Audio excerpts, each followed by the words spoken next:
I will react to the Aquaman and the Lost Kingdom trailer. This is our trailer reaction. We're going to be pausing it. We'll be pausing it throughout to comment on things, but we're going to check this out. Now, Aquaman, I thought the movie was fine. Was it great? No. Was I entertained? Yeah, I was perfectly entertained. Here's the thing. I don't know that I really like Jason Momoa's interpretation of Aquaman as sort of an aqua bro, a drunken biker. I imagine him more comfortably riding a Harley Davidson than a seahorse.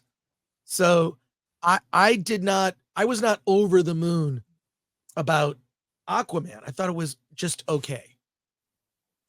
So when they announced that there would be an Aquaman 2, I think that was in the enthusiasm of, DC not knowing exactly what they're doing. And as everyone is aware, who knows what the fate of Aquaman will be, because there's the James Gunn version of the DC universe. It's all about to get a reboot. And this is the last of the Snyderverse films. So let's take a look. Alan, we're going to look at it. Yep. I got to put my headphones on to be able to hear it. So here we go. Aquaman and the Lost Kingdom. Yep. Decent effect here, by the way. Here we go. Hang on, I'm going to turn on the sound. Here we go. Let me know if you can hear it. Okay, here we go. Yeah, you might want to turn it down. Basically employed. And it's echoing. No. But now, I'm a husband and a father. How is he a father? Yeah. Well, he had sex with Amber Heard. So this is this person. Okay. I'm assuming that's where the baby came from. Yeah, I already when I saw this did not like it, because they've kind of like Thor at the end of Thor Love and Thunder. Yeah. This is what it looks like. Well, I mean, that was my first thought was who let Taika Waititi into the Aquaman series? Yeah, this is totally Taika Waititi vibes. I'm getting it's Marvel vibes is what this is. Exactly. So, all right, let's continue. And it's echoing into your. I think whatever you're playing on, it's echoing into your mic. So you might want to mute yourself when you play it. All right, I'll mute myself, Alan. Here we go.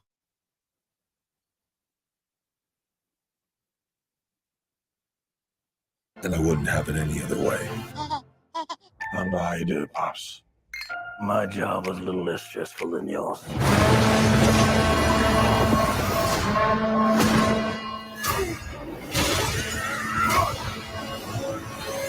Oh yeah, I finally got a job. I'm the king of Atlantis. 500 million people from every known species in the sea call this place home. All right. It looks to me, and it looks like a video game. Like I'm like, when do I press the button to start? Just get me past the the animatics. Button. Get me past the intro video to the game. I want to play Aquaman and the Lost Kingdom on my P. And look, Alan already made a mistake on the thing here. Look, it's a two quote thing. Alan, no. Yeah, my shift key is probably no. But the thing is, look how busy that image looks. I mean, right. I can't identify a single thing. I don't even know what is that, some kind of frog thing. And the problem is that this is my problem with the Fast and Furious series is it's just animation with live action people put into it. Well, Fast and the Furious, the best description of that is there's an Onion video that's out there where, okay, just look this up after the stream. Meet the 5-year-old screenwriter of the Fast and the Furious films. And it's a 5-year-old kid playing with Hot Wheels, but he's just like going like this and making them do jumps and stupid stuff.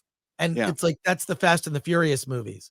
But with, I don't know. Jason Momoa's take on this character, which was partially created. We have to make sure that, like, you know, Zack Snyder gets full He credit. made it his own. He made it his own. He kind of made it his own. He's Aqua Bro. And I don't know, like, I never saw Aquaman that way. I saw Aquaman as somewhat different. We're Yeah. never gonna get an undersea, because I thought the Submariner. Well, let's. Namor the Submariner was terrible in Black Panther.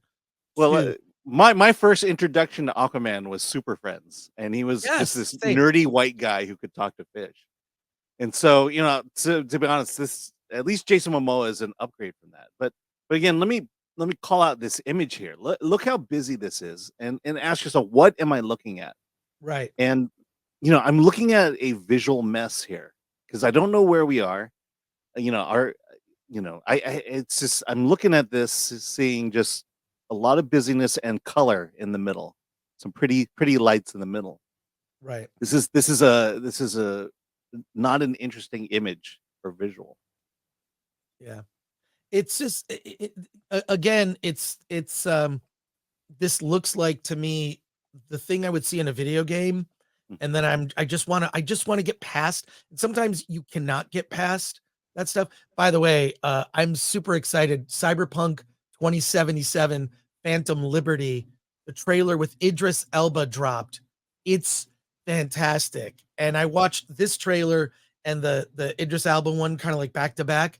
Cyberpunk 2077, I totally pre-ordered. It's new DLC. It's like a new version, new game to play within it, and it looks fantastic. Okay, so I just need to buy the original game, and then I can. Well, you can get it cheap now. Cyberpunk Yeah. 2077. You should. Maybe I will. But the thing is this: that game is very adult. Like, you cannot play that in front of your daughter. I mean, there is hardcore graphic sex. Oh, I am not making this up. Like, okay. Keanu Reeves is fantastic in the game. It's I don't know. I love it. I didn't start before people complained and like that game was buggy. I didn't even start playing it till like 2 or 3 months after it came out. They had fixed everything. And I didn't experience any problems at all and had a blast with it. And I played it and finished it. So it's like Leisure Suit Larry. No, like way more graphic. I'm not even going to say the things that happen in the game, but you can basically hire prostitutes and then just have sex with them. Okay. So I apologize. I derailed the trailer. So You derailed it, Alan. I derailed it. All right, back to the trailer. I got to mute myself. That doesn't mean they all like me. I'm gonna kill Aquaman and destroy everything he holds dear. Here's I'm the gonna plot. murder his family and burn his kingdom to ash. He must be stopped, or a global meltdown is imminent. I think I know someone I might be able to help us. Fool, you look rough. Good job, little brother. High five. Do not call me brother. Unmute yourself. All right. I'll tell you the most exciting part about that segment was directed by James Wan. Asian representation. There you go, man. You know, like when before Black Panther 2 came out, I was like, you know, but you at least had the director involved. And I'm blanking on the director right now. You know, and I got bit for that one.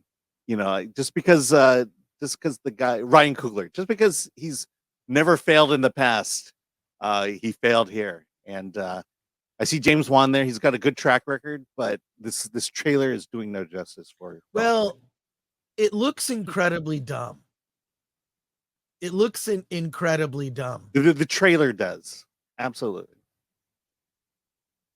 Yeah, I mean, but like also, by the way, I love the movie Flash Gordon with Sam Jones. And that's really dumb. And it's kind of fun. Could this be, because it looks like they're going Marvel. They've gone full Marvel, fun, quippy, nothing really matters. Here we're just like, yeah, I mean that's just it. It's not just Marvel, it's Taika Waititi. This is Thor. This is Thor Ragnarok. This is Thor Love and Thunder. And Aquaman, for the most part, is Thor here, just with a baby.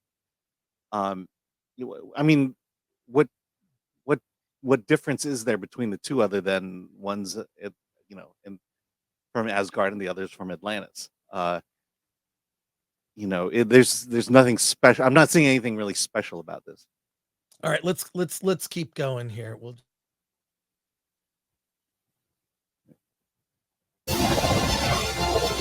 I cannot believe you let this happen. Yeah, well, I hate this job. True king builds bridges, right?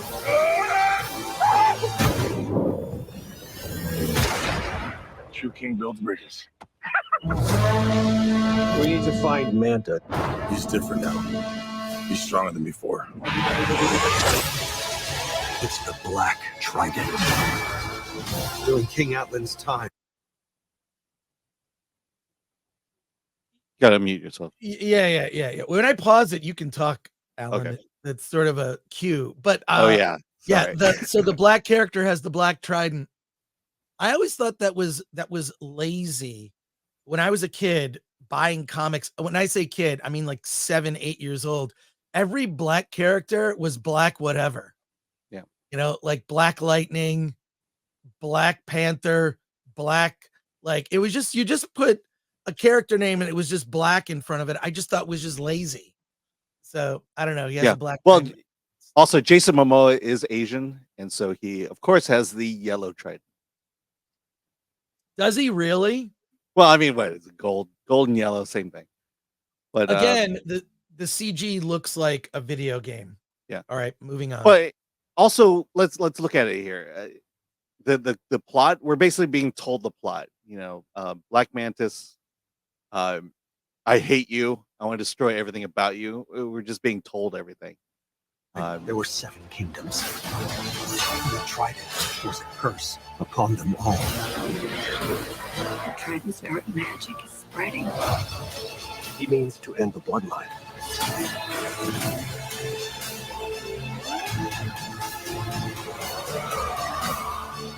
I don't know what lies ahead, but we can't leave our children in a world without hope.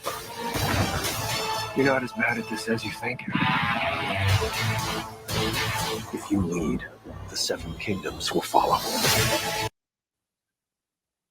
Yeah, the biggest problem I'm having is that a trailer should get you emotionally invested Kingdoms will follow. in the movie. You keep going, or what are you doing? Oh, there we go. Okay, who's that? Is that That's Amber Heard. Oh, she's in the movie. She's definitely in the movie. So my understanding is that her part has been dramatically cut down. The thing that makes it kind of feel very Taika Waititi and very Marvel is the VO. Mhm. The Yeah. voiceover for it, where he's sort of telling his story, like that's totally Thor Love and Thunder. Somebody just said, just do Thor Love and Thunder, just make it fun. He's our Thor in effect, right? Mhm. Leading a people or whatever. And we're just gonna, break him down and then build him back up. Yeah. Well, that's when you know that a filmmaker is not a comic book fan, because they don't take it seriously. Okay, we could argue as to whether you should take comic books seriously, but at least when you make a comic book, when you make a comic book movie, you have to take it seriously. And you just don't get that sense here. And also, I'm not. Yeah, I mean, how emotionally invested are you in this story? That they're because we know nothing about about what this story is about, other than they're trying to pull on some heartstrings here, and it's just not working because we've seen it all before. Right. All right. Continuing.